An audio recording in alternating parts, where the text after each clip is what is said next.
Estamos iniciando mais uma live do Cinema em Movimento, que é um projeto da MPC Filmes com patrocínio da Petrobras, do Ministério da Cultura e do Governo Federal.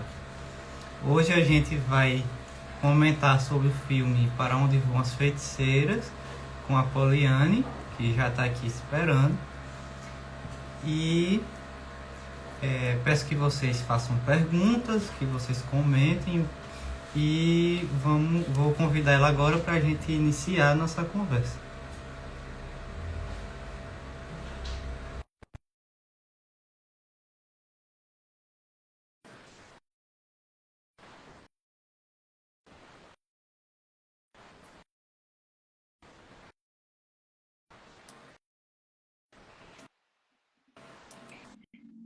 Pronto?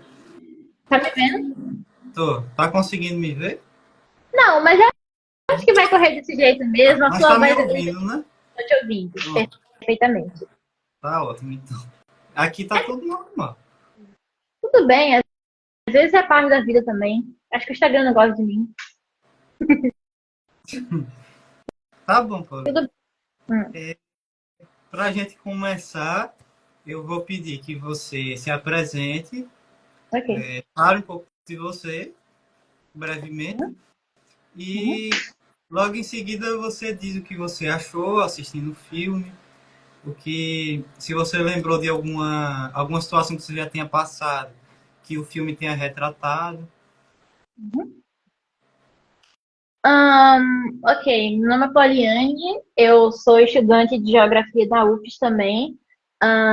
Eu gosto, tenho afinidade com esses temas, questão de gênero, sexualidade, racialidade, lutas, militância, movimento, enfim.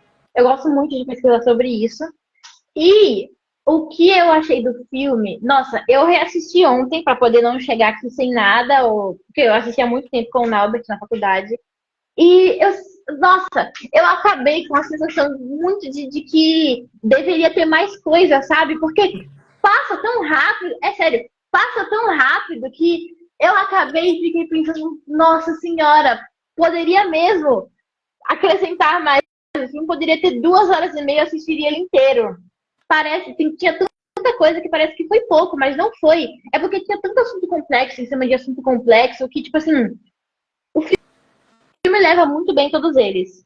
É Uhum. isso. Achei o filme ótimo. Tanta questão, mas tanta questão. Agora, sobre situações que me lembram de vivência, como dá para perceber, eu sou uma mulher negra e eu lembro que teve uma hora que a Preta, ela tava falando sobre questão de cabelo. E eu sempre me identifico muito com esse tipo de coisa, porque eu já sofri muito racismo em relação ao meu cabelo. Questão de, tipo, me gritarem na rua, das pessoas me Uhum. encararem, de falar que é ruim, de mandar alisar. Todo esse tipo de coisa já aconteceu. E é sempre bom assistir filmes que tragam isso. Saber que eu não tô sozinha nessa, sabe? Saber que essa experiência não é única. É sempre muito interessante. Uhum. É, quando você estava assistindo, o que foi que mais te chamou a atenção? Que mais te chamou a atenção? Na, Me deu curiosidade. na hora que eles estavam, os sacos deitados no chão, e aí chega o pessoal batendo tambor e fazendo tipo um ritual pra levantar ele, tá ligado? Muito lindo. Sério, eu reassisti essa cena e toda vez que ela passa na minha cabeça é muito incrível. Porque, tipo assim, além de, claro, São Paulo ser um lugar onde há bastante matança o dia inteiro e o tempo inteiro nos lugares, é muito como se aqueles corpos que tivessem no chão não fossem nada, sabe? Muito como se eles fossem, só mais 3 corpos que estão no chão. E aí, quando chega toda coisa, toda a simbologia, tudo que vem para reviver eles, muito bom. Foi meu pai favorito. Eu sei que você tem um roteiro aí, você pode seguir ele. Ótimo, ainda bem. Eu tava tentando ser natural. Não, pode seguir. Tá, a última coisa que eu tava pensando agora de noite era sobre sexualização dos corpos trans e como eles são retratados na mídia. E eu acho que a gente tá num ótimo momento para falar sobre isso, porque eu tava pensando nisso agora. Saiu o filme da Emília Pérez, que teve 13 indicações ao Oscar, não sei se vocês sabem, Mas a filme da Emília Pérez retrata uma mulher trans, né? Mexicana e tudo mais.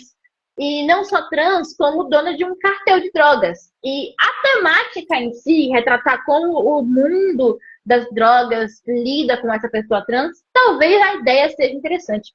Mas a coisa toda da Emília Pérez foi um desastre, tá bom? Foi um horror. Porque, além de que o fato da Emília Pérez ser trans ser usado como plot da narrativa do filme, não uma coisa associada à normalidade da característica do personagem, é muito mal representado. Tem uma música, que o nome é Vaginalização, se eu me lembro bem, onde a Emília Pérez quer passar do pênis pra vagina. Pode falar essas coisas aqui? Pode. Ainda bem. E aí, a música é literalmente isso. Tu queres passar do pênis para a vagina, como se fosse assim. Como se tudo que representasse as pessoas trans e toda essa dúvida fosse literalmente assim. Ai, canta, quer passar do pênis para a vagina? Fácil, desse jeito.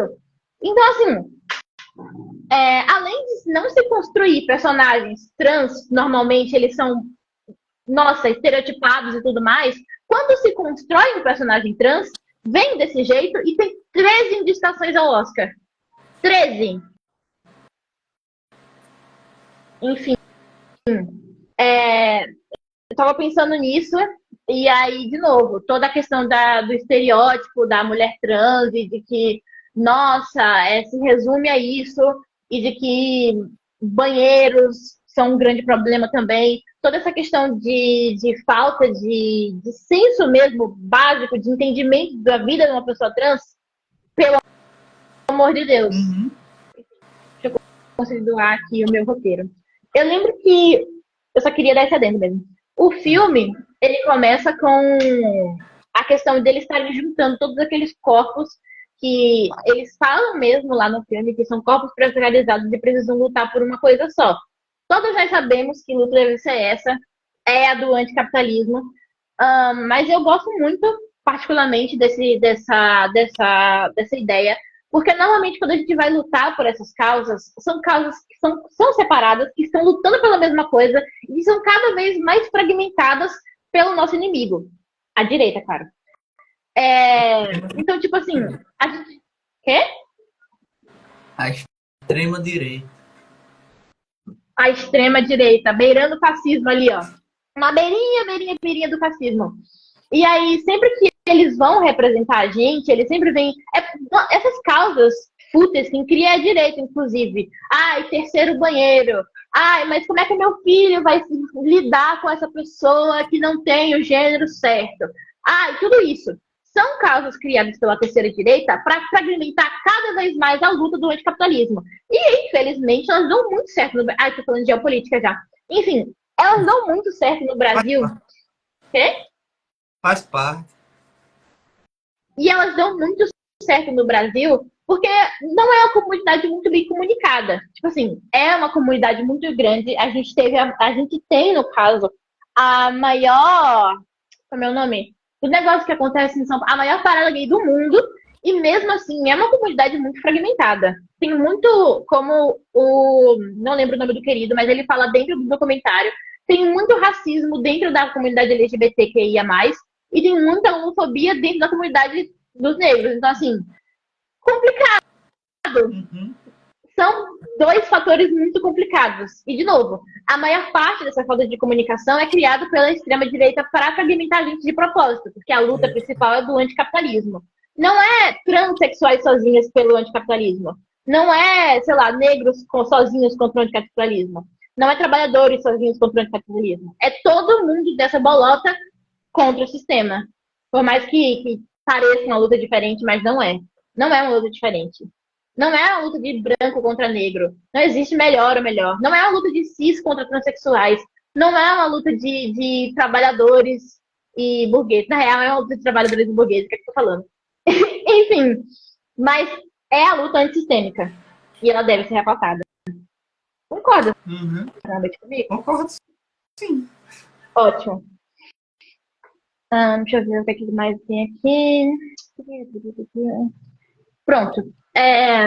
Uma coisa que me chamou muita atenção também é que no começo do filme, tô falando do começo porque eu fui notando do começo pro final, então vai ter o começo aqui. No começo do filme, eles falam também de questão de piada e comunicação com de homofobia, machismo, essas coisas. E eu acho muito paia, principalmente porque, tem trans política de novo, estou. Mas é muito normalizado pela extrema-direita. Muito, muito, muito, muito. Você olhar para uma pessoa que tenha jeito de gay no meio da rua, olhar e falar, lá, viado. Parece que, ao mesmo tempo, parece que nunca vai acabar. A gente tem, sim, visto muitas mudanças positivas. Eu tenho a sensação, pelo menos, de que a nossa geração e as gerações que estão vindo já são mais tranquilas, normalizadas, aceitáveis, pelo menos, com a comunidade trans e com o resto das minorias.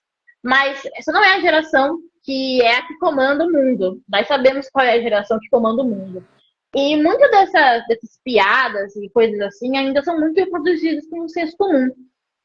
E quando eu falo senso comum, é senso comum mesmo, de achar que só existe sexo biológico, que você nasce fêmea, você nasce macho e acabou, não existe mais nada entre isso. E isso é um pensamento muito colonizador, inclusive, porque não vou xingar, essas coisas, tá bom? Essas ideias só existiam depois da colonização, 500 não, uns 700 anos atrás, porque se você for parar para olhar, quase todos os nossos povos não tinham uma ideia certa do que era gênero. Quase todos eles. Claro, ainda eram sociedades muito patriarcais, e não tem como se negar. Mas, pelo menos para a ideia de gênero e sexualidade, muitos deles eram muito aceitáveis. Por exemplo, eu estava vendo uma live de um canal chamado. Putz, é o História Cabeluda. Eu estava vendo num canal chamado História Cabeluda. Você já viu? Já ouvi falar. É muito bom. Ele é de um cara que é amigo do João Carvalho. O João Carvalho foi quem falou: o capitalismo falhará e colocará os seus tentáculos em tudo. Então, siga o João Carvalho também no YouTube, ele é muito bom. Sigam, quem tiver aí, siga, ele é muito bom. Eu tava vendo uma live do História Cabeluda e ele tava reagindo tava falando sobre a guerra que tá tendo lá na Palestina e contra Israel, né? Aquela colônia dos Estados Unidos. E eles estavam falando de que quando a Península Arábica. Foi a Península Arábica? Não. Foi a Arábia. Quando a Arábia era considerada uma coisa só, não era subdividida, e ela se institucionaliza. Obrigada. Ela vira ali o negócio da república, ela ganha leis. Ela foi o primeiro país do mundo, ou melhor, o primeiro império do mundo a proibir o homossexualismo. Porque, claro, além das questões das castas e tudo mais, sim, a gente está falando de Arábia Saudita, para você ter uma ideia aqui do que eu estou falando. Foi o primeiro país do mundo a permitir o homossexualismo. Por mais que eles fossem, claro, discriminados pela sua religião, na lei era permitido. Só que aí, com a questão da invasão da Península Ibérica, se eu me lembro bem, então eles foram invadir Portugal. Depois que a escravidão em Portugal acabou e eles acabaram sendo reconquistados, Portugal não. A Espanha foi lá e fez o quê? Proibiu o homossexualismo de novo. Eu achei interessante, que é importante a gente falar que mesmo sendo legalizado, né, ainda era homossexualismo. Eles ainda tinham a sexualidade como uma doença. Exatamente. Então, preconceito, mesmo sendo liberado, o preconceito ainda estava ali, de qualquer forma. Sim, e como eu tô falando, que principalmente na questão da Arábia Saudita, tinha toda essa coisa do preconceito religioso e tudo mais, mas tecnicamente, legalmente, era permitido. Foi depois da recolonização da Arábia Saudita que foi longe. Outra coisa que eu lembro que é muito legal de comentar, inclusive, é que eu estava vendo uma live com o Marco Aurélio, da faculdade, ele dá sociologia, e ele tinha colocado uma live sobre... Não lembro sobre o que era a live. Só que o Marco Aurélio convidou outro professor, eu acho que era de lá da USP, para comentar. E aí esse professor da USP estava falando de que antes dos ingleses chegarem na França, porque quando a França era um feudo ainda, foi no comecinho do imperialismo, quando a França estava começando a parar de virar feudo, quando era a Idade Média ainda, existiam bordéis, e esses bordéis eram tanto masculinos quanto femininos. E aí o professor da USP, ele falou de que esse negócio da proibição da homossexualidade começou na Inglaterra. E aí, logo depois que começou na Inglaterra, foi para a França. E aí esses homens, o que é que eles faziam? Eles visitavam esses bordéis que tinham tanto homens quanto mulheres, pegavam homens, faziam suas relações sexuais, o que eles faziam, e aí depois eram presos pela polícia. Por quê? Porque ninguém tinha falado para eles de que tinha entrado na lei por causa dos ingleses, de que foi proibido. E aí, como era um negócio tão normalizado, de que vários homens começaram a... É sério, ir nos bordéis, a não ser, claro, que o professor da USP esteja mentindo para mim, continuando. Ir nos Não, bordéis... eu tô rindo, é porque o cartaz caiu aqui atrás. Mas Tudo bem, eu continua. não tô vendo. É pra você ver. Ok. E aí eles iam nos bordéis, pegavam homens, eram presos e não entendia porque eram presos, porque era uma prática comum. Foi a Inglaterra que começou isso, esse negócio de proibir homossexualismo e tudo mais. Veio, infelizmente, da Inglaterra, do lugar onde os homens usavam saltos, perucas, enfim, não vou terminar mais não.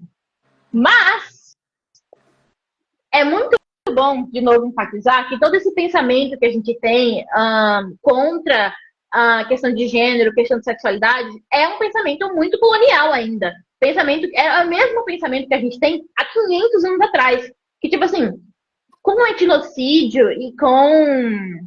Ai, eu esqueci a palavra para quando você acabar com a cultura inteira. Eu esqueci a palavra. Você lembra aí? Eu não vou lembrar agora, não. Prossiga. Show!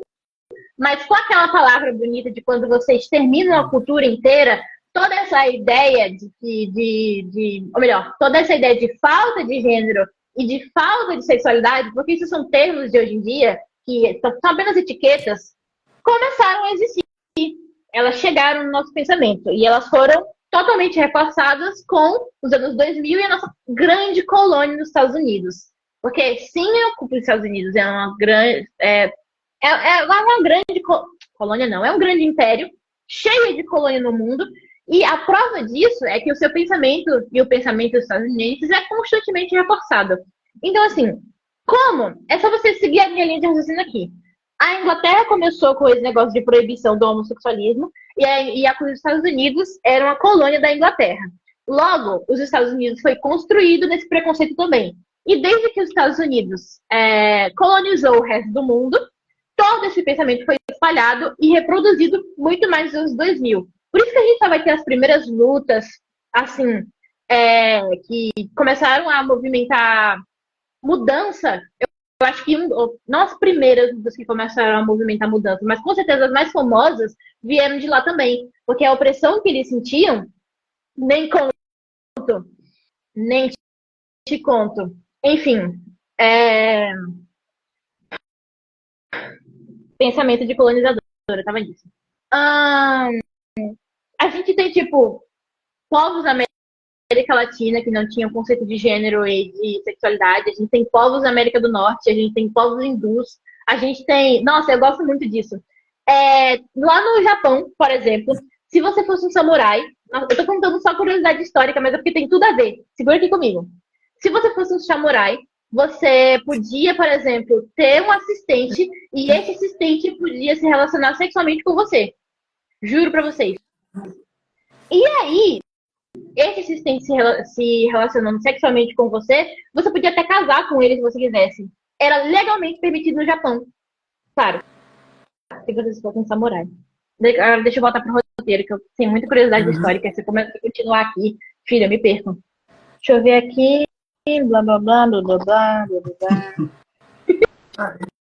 Quando você volta aí, comentar uma parte que eu acho bem interessante da parte artística do filme, que tem um momento, quando você falou que eles fazem uma manifestação na avenida, tem um momento que eles pensaram direitinho assim nas coisas, onde tá lá os corpos no chão e vem aquela manifestação cultural toda e tocando um toque que chama Ilu.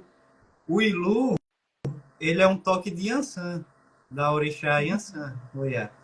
E Yansan, ela é uma orixá que limpa a sujeira. Ela bagunça tudo para poder arrumar. Então, E também é um orixá que toma conta dos eguns, que são os espíritos desencarnados, né? Pessoas que desencarnaram. E aí tem toda aquela simbologia dos corpos no chão, das pessoas lá cantando, dançando, e quando começa aquele toque de Yansan, que também chama de quebra-prato, é como Uhum. se estivesse limpando tudo, tirando toda a sujeira que como você falou da extrema-direita, tem jogado em cima da gente. Uhum. Pode voltar. É muito interessante essa questão de dela bagunçar e ela mesma arrumar, né? É como se E, ela fosse o próprio caos e apenas o próprio caos exato. pode se Tanto consertar. que a, o elemento dela é o vento, é a tempestade, é o fogo, E as coisas é tudo bagunçam e as coisas se transformação. regulam. É tudo transformação. Uhum. E se sua casa não tiver bagunçada, você arruma? De jeito nenhum. Não. E se a Por minha isso casa ela não estiver bagunça. bagunçada, Ela eu bagunça para funciono. que seja arrumado. Deixa eu ver o que tem mais aqui. Ah, eu também gosto muito de que o filme traz muitas questões com o feminismo, Uhum. principalmente com a Preta. Uma das partes que mais me chamou a atenção foi ela ser diretora, e o nome dela é Preta, tava lá no final. É Preto Ferreira. Isso, obrigada. Mas eu prefiro chamar ela de Preta. Aí, ela tava falando que era ela organizadora do. Era MSTU, né? Você lembra? Isso. É. Obrigada. Ela era. Hum? É isso mesmo. Ela era organizadora do MSTU. Eu acho muito incrível as lutas de movimento social, principalmente porque a Preta não só existe, tem a existência dela, mas ela ajuda outras existências com a. Eu esqueci o nome do. É aglomerado, tu lembra? No finalzinho fala. É, o MSTU é um movimento.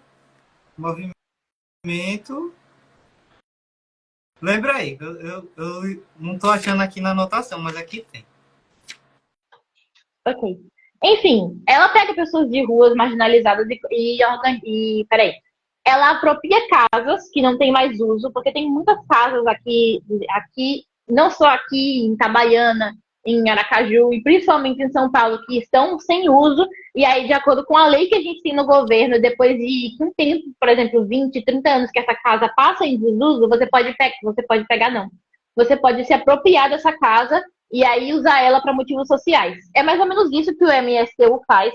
Ele apropria prédios que não estão em uso. Claro que é uma luta muito complicada, porque você não está lidando com qualquer pessoa, você está lidando com, sei lá, um barão Isso. da imobiliária de São Paulo. Então, assim, lidar com esses barões é algo muito complicado, porque por mais que você tenha todo o direito, você prove na lei de que essa casa está em desuso de 20, 30 anos, ele pode chegar para você e falar: não quero, tenho a lei do meu lado.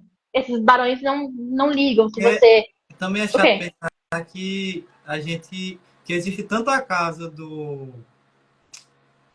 programa Minha Casa Minha Vida que está lá largada, abandonada, sem uso nenhum. Ninguém vai querer ir para lá e eles não oferecem, né? Não oferecem para as pessoas que têm situação de rua, de vulnerabilidade. Com certeza. Enfim, daí essas casas são apropriadas e elas viram habitações sociais. Era isso, ela transforma casas que são coisadas em habitações sociais. E aí é muito interessante saber que ela não luta só pela sua própria existência, como a existência de outras pessoas. Eu acho isso muito interessante. Eu fui para uma palestra que tem no Movimento Sem Teto de Aracaju, se eu me lembro bem, no meio do ano passado, e eles fazem um trabalho muito parecido. É muito interessante. O Levante me levou, se eu me lembro bem, que é a organização política que tem um polo aqui em Itabaiana. E aí eles contaram lá de como, tipo, eles chegam para o pessoal que mora nas extremidades de Aracaju, e de como eles ajudam esse pessoal e de como a luta deles também é muito difícil, porque a questão imobiliária em Aracaju é um negócio muito complicado, ela se expande cada vez mais e parece que o prefeito e o governador estão junto com essa situação imobiliária, então é uma luta muito complicada, mas não é uma luta que deve ser largada, Uhum. deve sempre se continuar. continuar lutando por isso, porque, nossa senhora, as pessoas não têm ideia de como uma casa, uma água, uma comida faz uma diferença na vida de outra, sabe? Às É, vezes parece de... O quê? Márcio comenta aqui, né, que muitas vezes as casas são construídas em zonas longe do centro da cidade Exatamente. ou em locais afastados de pontos de educação, turismo e lazer. E outro comentário aqui dele, basicamente os corpos são afastados de seus espaços de direito, educacional e cultural. E é exatamente isso. É exatamente isso. Com certeza. É de uma maneira mais mascarada, né, mais maquiada, Uhum. marginalizar, marginalizar cada vez mais a gente. Marginalizar esses corpos, porque se eles fizerem parte da economia, eles, sei lá, aumentam a inflação. Claro que se eles fizerem parte da marginalização. Já ouviram falar de necropolítica? Se vocês não ouviram falar de necropolítica, é um ótimo termo a se debater, inclusive, onde o governo ele favorece o empobrecimento das pessoas para poder fazer com que ele contribua para o sistema, porque é aquela coisa. Cada vez mais pobres, cada vez mais ricos. É mais ou menos assim que funciona. Enfim, necropolítica é um assunto muito interessante, porque o racismo ambiental, por exemplo, entra dentro da necropolítica. Porque, claro, não ajudar as favelas e deixar com que elas se precarizem cada vez mais e mais, faz com que aquelas pessoas se precarizem mais e mais, porque não dá acesso a, sei lá, encanamento básico, faz com que elas adoeçam e contribuam para o empobrecimento delas. Uhum. Paia. Enfim, sim, rua afastada, às vezes a rua de terra, não ter acesso à água básica. E é isso que me assusta na extrema-direita, sabe? Porque o fascismo e tudo isso faz as pessoas acreditarem de que essas pessoas não existem. É sempre a invisibilização. De que, sei lá, ou de que elas não existem, ou de que elas não precisam dessas coisas. Eu ouvi uma vez uma pessoa, que eu não vou falar quem, falando de que se você, por exemplo, der um salário para um mendigo, ele consegue bater pelo menos um salário mínimo no mês. É sério! Enfim, não vou falar quem, porque é complicado. Sem falar da propaganda falsa, que nossos...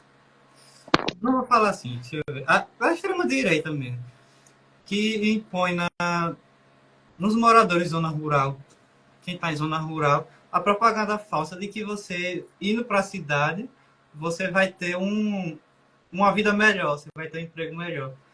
Aí eu enxergo da seguinte forma esse êxodo rural. Estão pegando as pessoas do campo, levando para a cidade, para enjaular Precarizando. em gaiolas verticais, né, que são os prédios, e ali, onde é que tem terra ali? Não tem terra nenhuma. E quem tem terra não passa fome. E eles têm consciência disso. Eles têm consciência disso e é isso que eles querem tomar da gente, querem tomar nossas terras. Assim como acontece com os povos originários, assim como acontece com a grande parte das comunidades tradicionais aqui do Brasil. Então, quem tem Nossa, terra tem poder, quem tem terra não passa fome. E o que eles querem é reter nosso alimento e manipular, controlar, né? Como já controlam. Porque fome dá dinheiro. Fome é lucro pro bolso dele. e dá muito. Pode não ter muito a ver aqui, mas eu assisti o filme do Chico Bento semana passada. Uhum. Calma que eu vou chegar lá. E eu gosto muito, porque ele fala dessa questão do progresso chegar no mundo rural, sabe? Ele fala exatamente com essas palavras, de que tem um vilão lá, eu vou dar um contexto. Tem um vilão lá, um vilão assim, e ele quer afastar, meu Deus. Falta.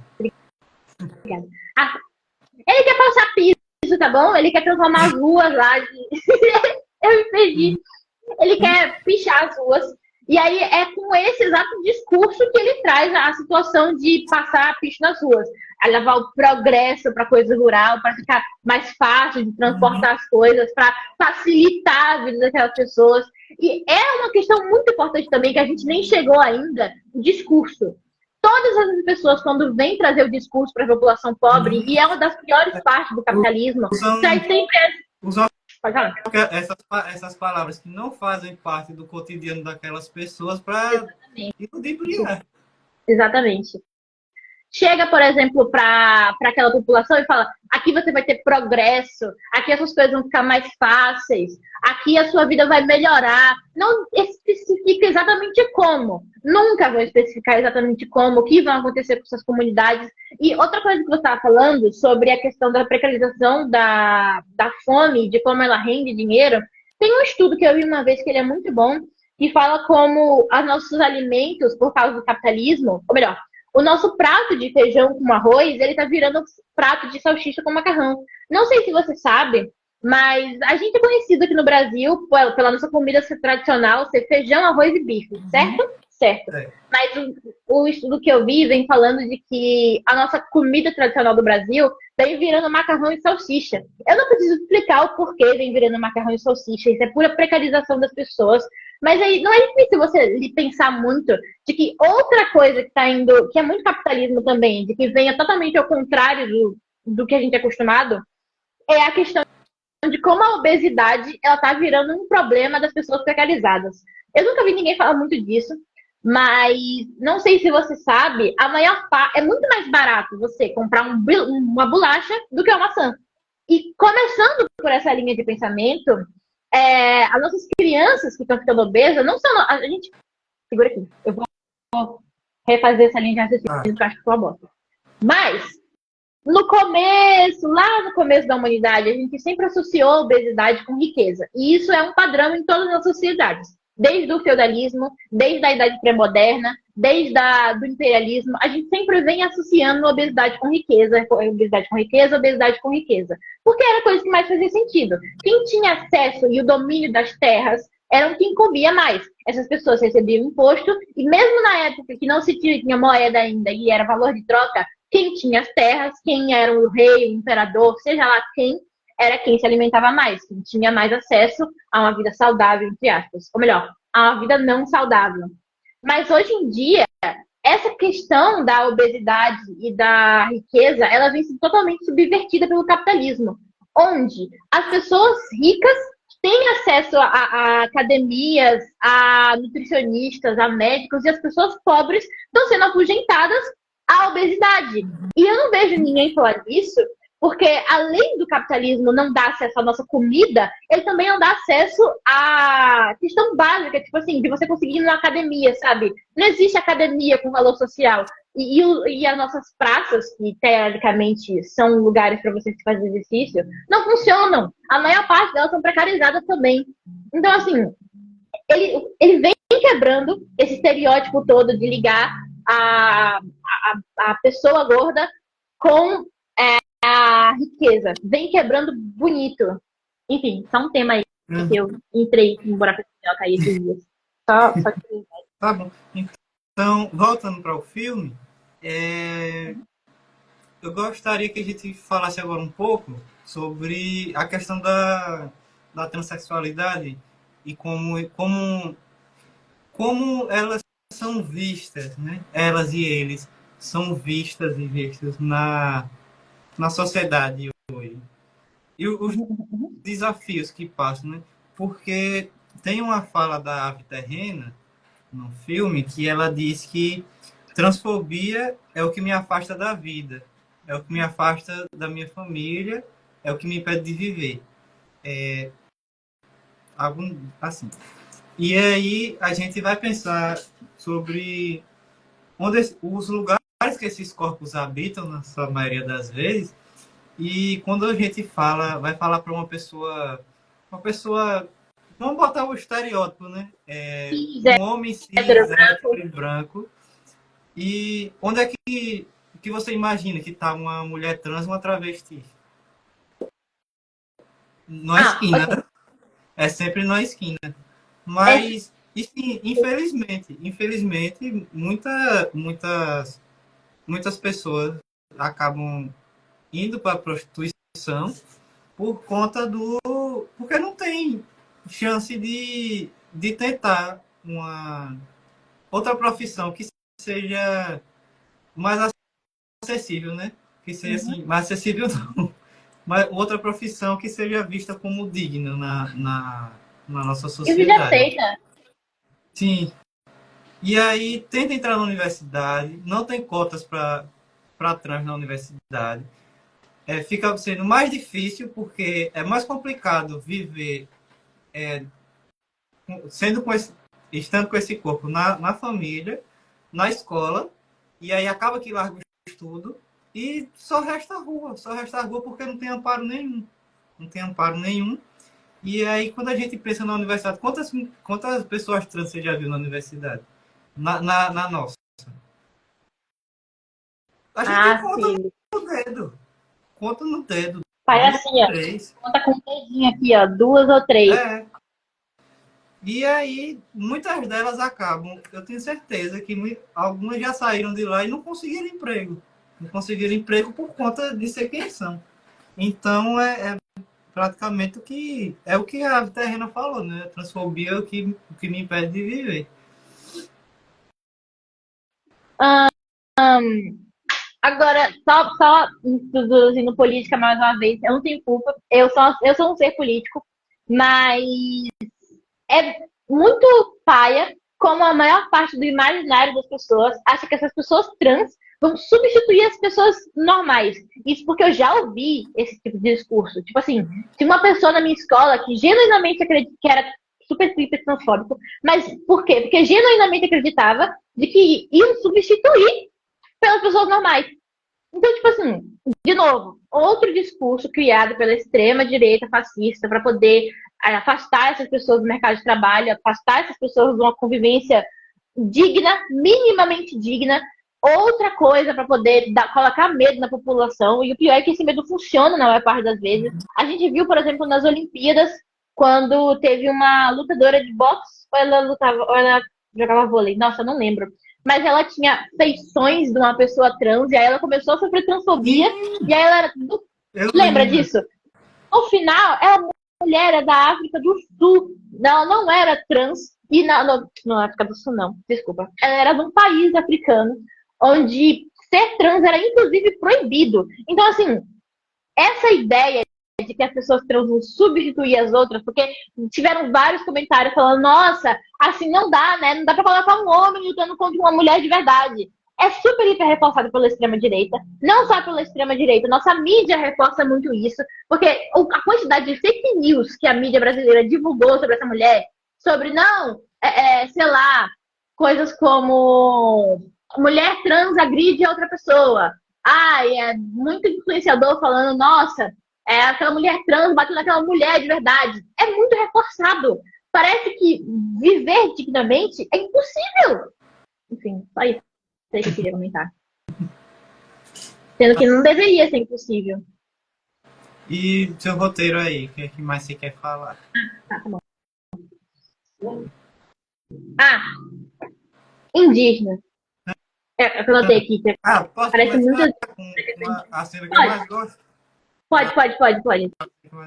Quando eles estão, quando tá aquele grupo indígena lá no meio da cidade, e aí só tá eles cantando, enquanto tá aquele alvoroço, aquele tumulto de carro, de gente, E vai diminuindo, né, do barulho.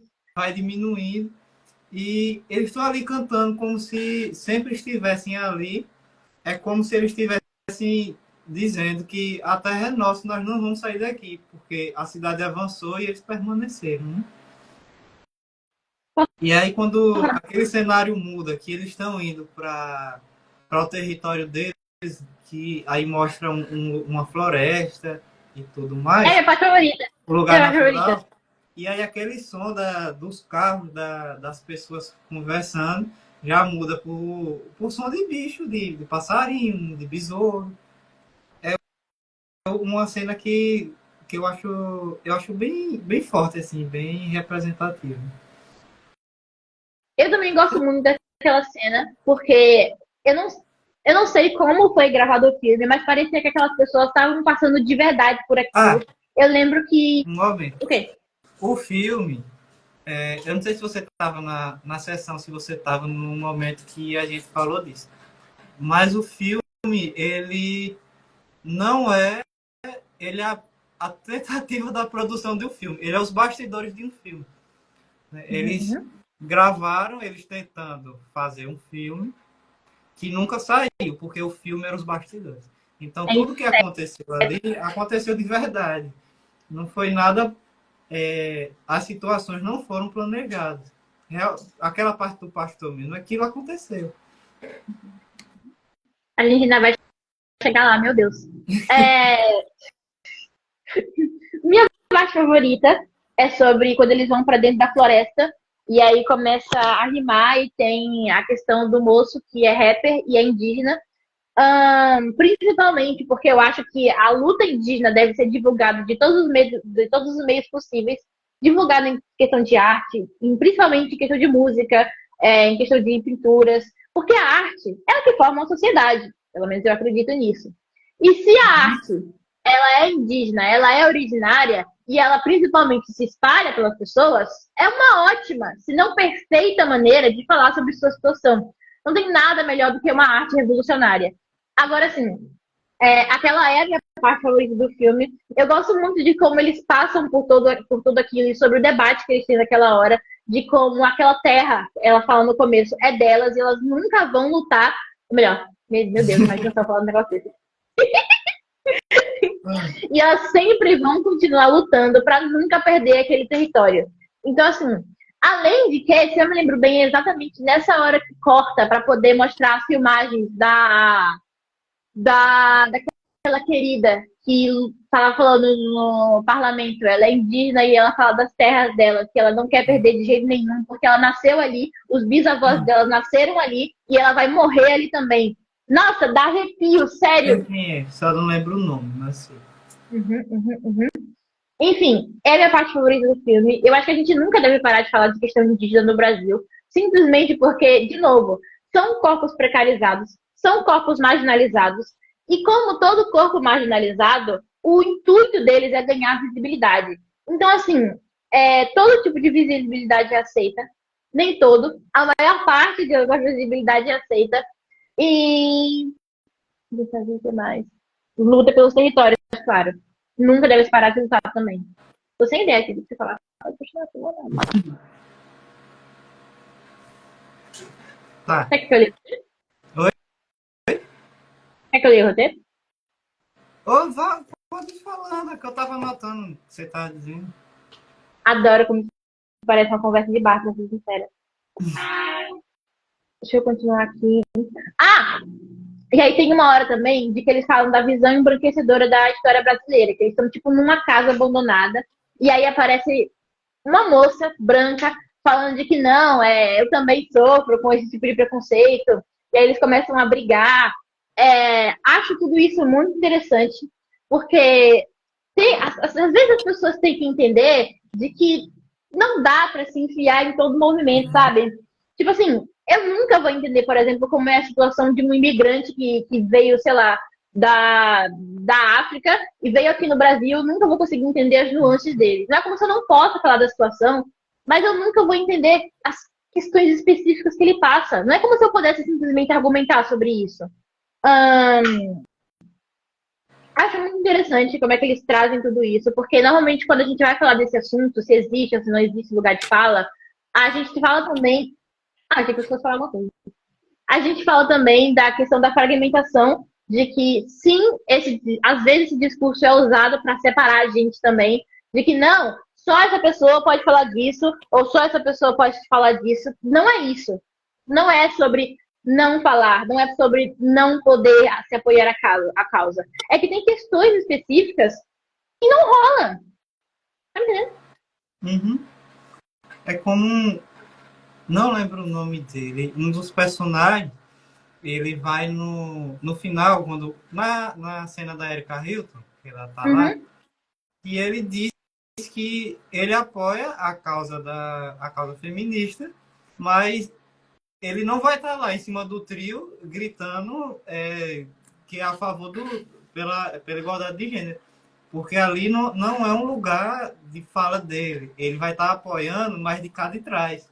Porque ele sabe o corpo, qual é o lugar dele, né? O corpo que ele está e o que é que ele representa.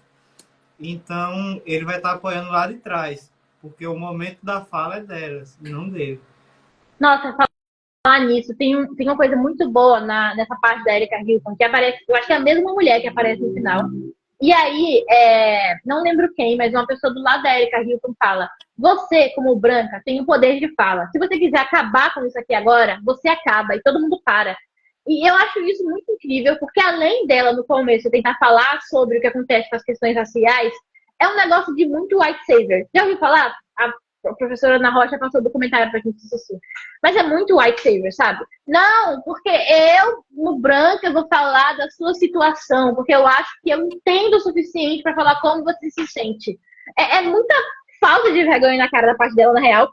Mas não só isso. É muito se colocar numa posição de poder e saber da sua existência, do poder que você tem. Porque ela claramente sabia do que ela estava falando. E ela tem, pode parecer na hora que ela não tem consciência disso, mas lá no fundo ela sabe. Tanto que ela ficou calada, se ela mandar todo mundo parar naquele momento, eles param.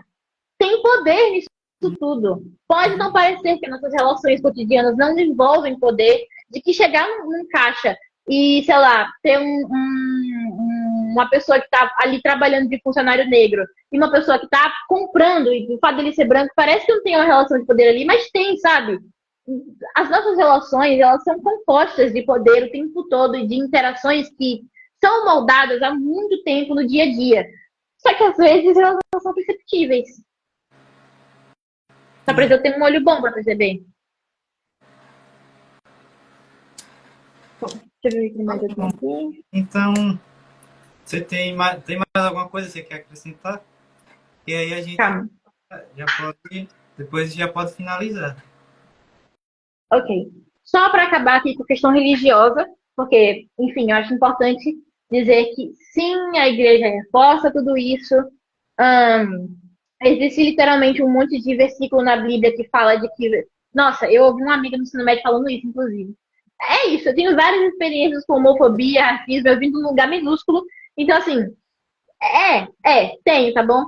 Mas eu vi um amigo uma vez falando, nossa senhora, ex-amiga, uma ex-amiga do ensino médio falando, de que, não, eu respeito muito os transexuais, mas eu não apoio a redenção de gênero deles, porque Deus deu um corpo para eles e esse corpo feito por Deus é perfeito.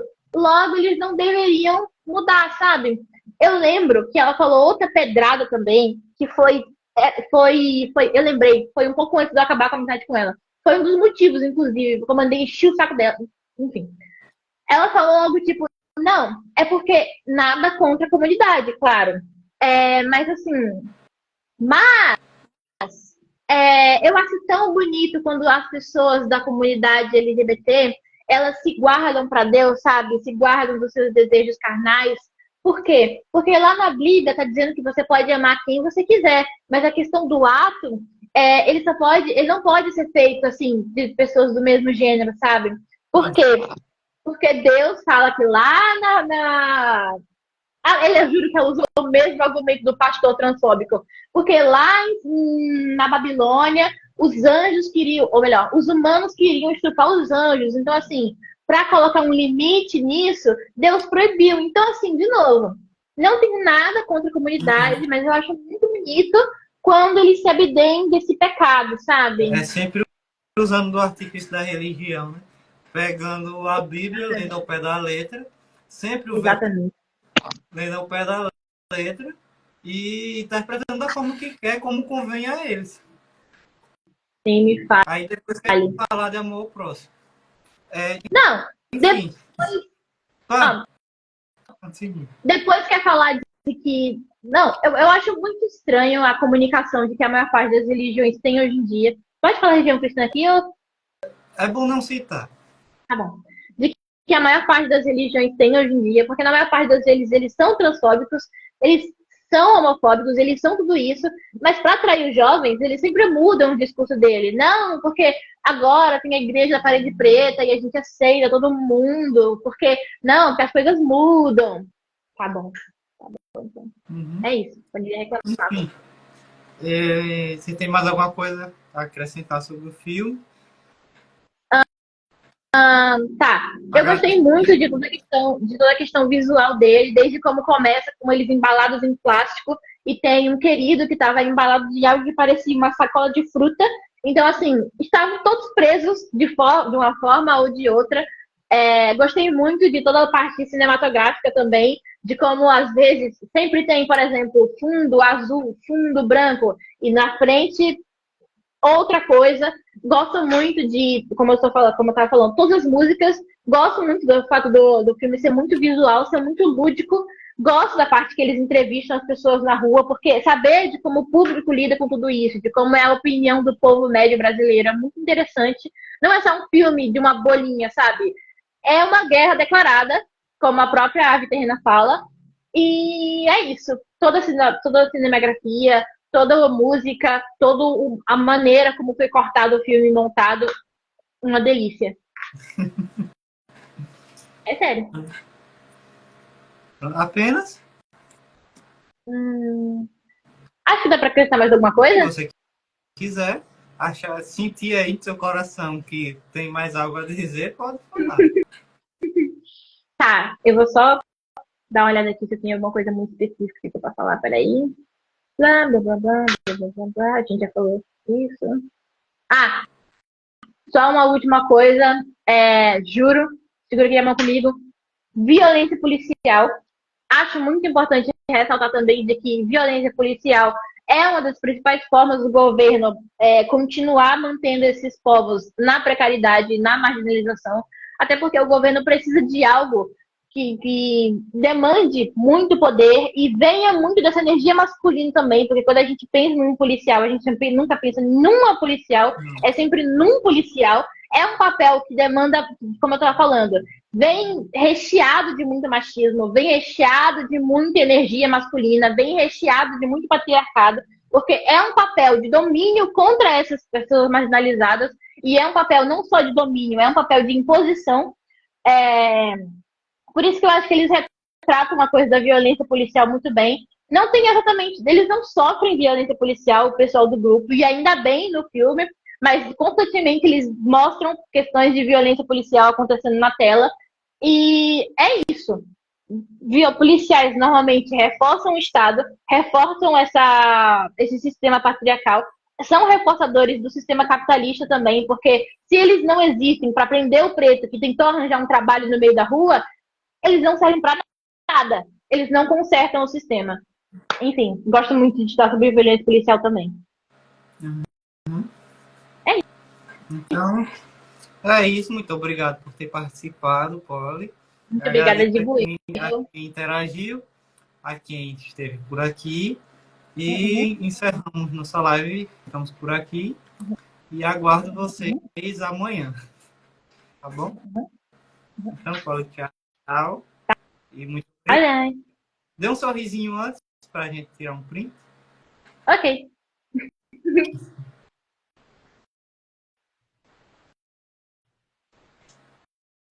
Eu acho que já deu. Já deu?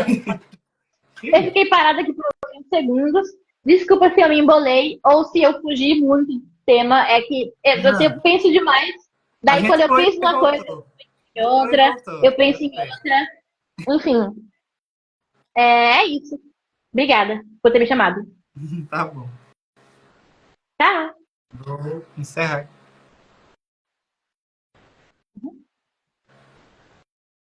Eita, peraí.